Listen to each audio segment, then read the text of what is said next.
U.S. House passes crypto illicit finance bill that's likely to be rebuffed in Senate. The legislation would set up a federal group to assess crypto and terrorism and illicit finance and make recommendations for heading it off.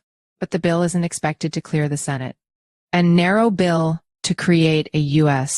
working group to dig into crypto use in terrorism and money laundering passed the U.S. House of Representatives in a routine vote. The legislation isn't likely to get any further without a Senate counterpart, but it marks another congressional approval of a crypto measure. While Congress considered this latest crypto bill, industry representatives were reaching out to Vice President Kamala Harris on Monday and encouraging her to embrace cryptocurrency as a presidential candidate. The U.S. House of Representatives has approved another piece of cryptocurrency legislation with a routine voice vote. Though the bill to set up a government working group to assess how to keep bad actors from using digital assets isn't likely to become a law as is.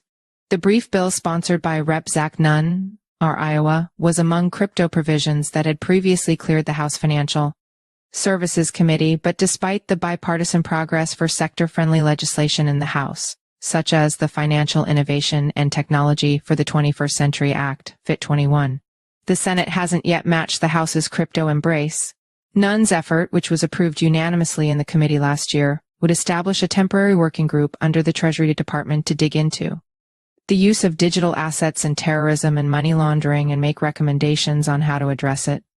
The group would include figures from the industry, including members from blockchain intelligence companies. In a speech on the House floor, Nunn called the legislation crucial in strengthening America's national security, protecting our digital assets, and ensuring the next generation of financial and internet technology is built right here in America. Jarrett Seaberg, a TD Cowen analyst, suggested this bill was primarily a political exercise. For crypto critics, this is a way to register their demands for money laundering crackdowns, he said in a client note on Monday. And for crypto advocates, this gives them political cover from attacks that their support for digital assets facilitates money laundering and criminal activity. Though crypto has risen to occupy a spot as a prominent political topic in the 2024 presidential contest, the likelihood that a narrowly divided Congress will agree on a long-awaited regulatory approach to the industry remains thin.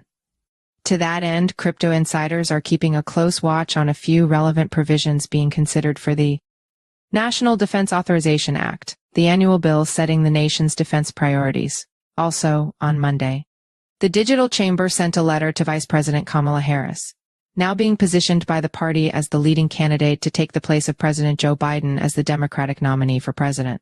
The letter asked Harris to take a forward-looking approach on digital assets and blockchain technology by adding a positive crypto position to the party's official platform and picking a running mate with a proven track record of engaging with digital asset technology and proposing pro-innovation policies.